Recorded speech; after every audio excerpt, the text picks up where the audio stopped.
साल था 7 हिजरी।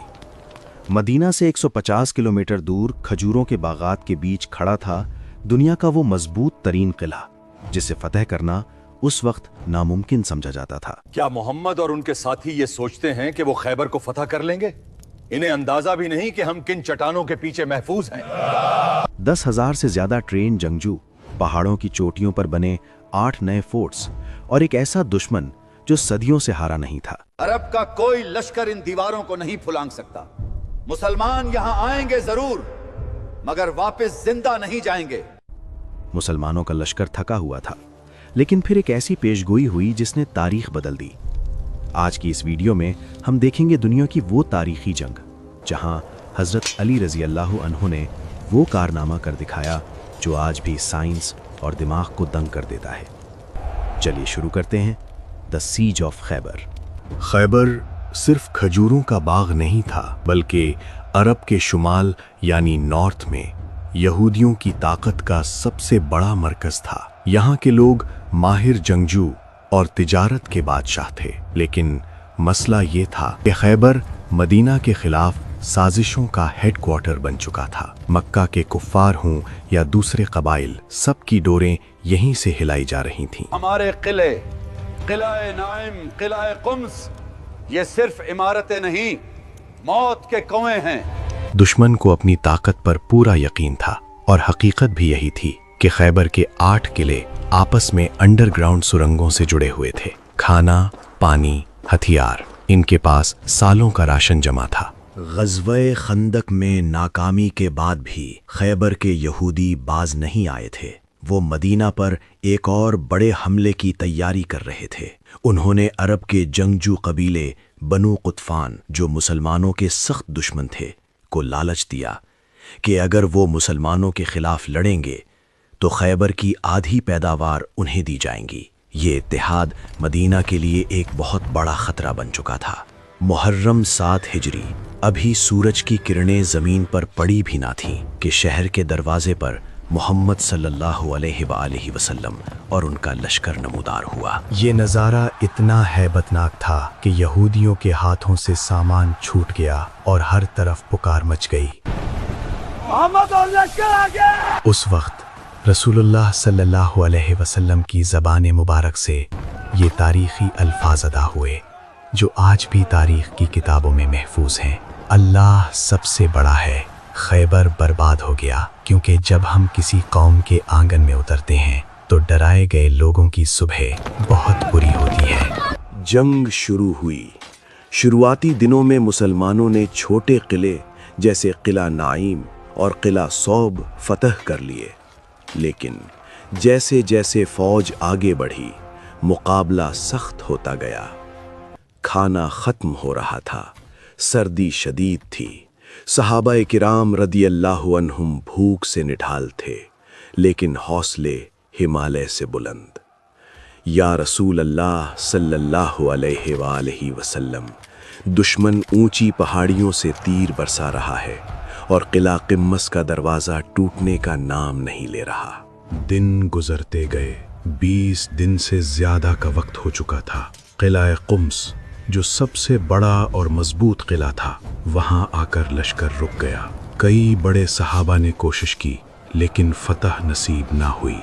तब एक शाम रसूल अल्लाह सल्लल्लाहु अलैहि वसल्लम ने वो तारीखी ऐलान किया जिसने दुश्मन के खेमों में सन्नाटा और मुसलमानों में जोश भर दिया। हुजूर सल्लल्लाहु अलैहि वसल्लम ने फरमाया, कल मैं झंडा उस शख्स को दूंगा जो अल्लाह और उसके रसूल से मोहब्बत करता है, और अल्लाह और उसका रसूल उससे मोहब्बत करते हैं।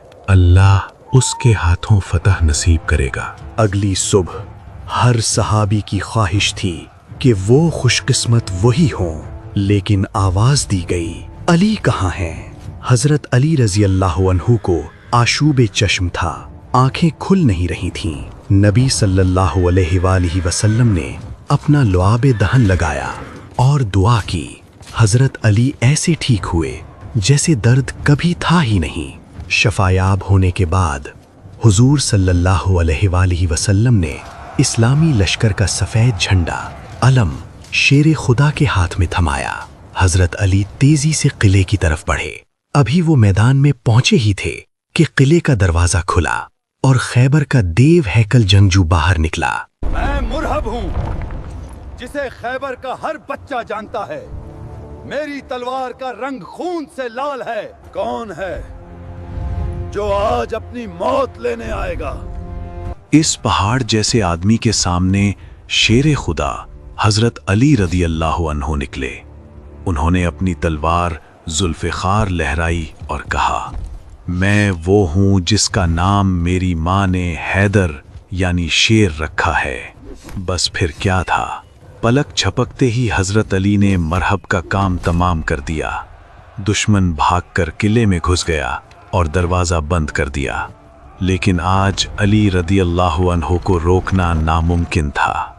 روایات میں آتا ہے کہ حضرت علی نے قلعے کے بھاری لوہے کے دروازے کو، جسے ہلانے کے لیے 40 آدمیوں کی ضرورت پڑتی تھی، اپنے ہاتھوں سے اکھاڑ پھینکا اور اسے ڈھال بنا لیا۔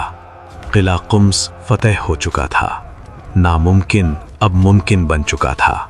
شکست کے بعد یہودیوں کا وہ صدیوں پرانا غرور مٹی میں مل گیا۔ انہوں نے جان کی امان مانگی تو رحمت للعالمین صلی اللہ علیہ وسلم نے انہیں اس شرط پر معاف کیا کہ وہ اپنی پیداوار کا آدھا حصہ مسلمانوں کو دیں گے۔ یہ معاہدہ چلتا رہا مگر فطرت کی کجی نہ گئی۔ جب سازشیں حد سے بڑھیں تو خلیفہ دوم نے فیصلہ کن قدم اٹھایا اور جزیرت العرب کو ہمیشہ کے لیے ان کے وجود سے پاک کر دیا۔ دوسری جانب خیبر کے خزانوں اور زرخیز زمینوں نے مدینہ کی ریاست کو معاشی طور پر اپنے پاؤں پر کھڑا کر دیا۔ وہ مجاہدین جو کل تک فاقوں میں تھے اب اتنے توانا ہو گئے کہ جدید اسلحہ اور گھوڑے خرید سکیں، جس سے لشکر کی شان ہی بدل گئی۔ اب پیٹھ پیچھے وار کرنے والا کوئی اندرونی دشمن باقی نہ تھا اور مدینہ کا دفاع مکمل طور پر محفوظ ہو چکا تھا۔ اسی طاقت اور اطمینان کی بنیاد پر اگلے ہی سال فتح مکہ کا وہ عظیم معرکہ پیش آیا جس نے بغیر خون بہائے کفر کی کمر توڑ دی۔ خیبر کی فتح نے عرب میں مسلمانوں کو ایک سپر پاور بنا دیا۔ اس جنگ نے سکھایا کہ جب ایمان مضبوط ہو تو تعداد اور ساز و سامان معنی نہیں رکھتے۔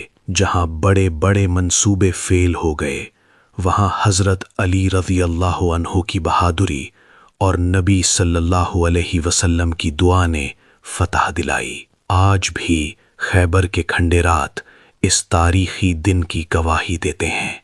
نہیں ہے کوئی بہادر جوان علی کے سوا، اور نہیں ہے کوئی تلوار ذوالفقار کے سوا۔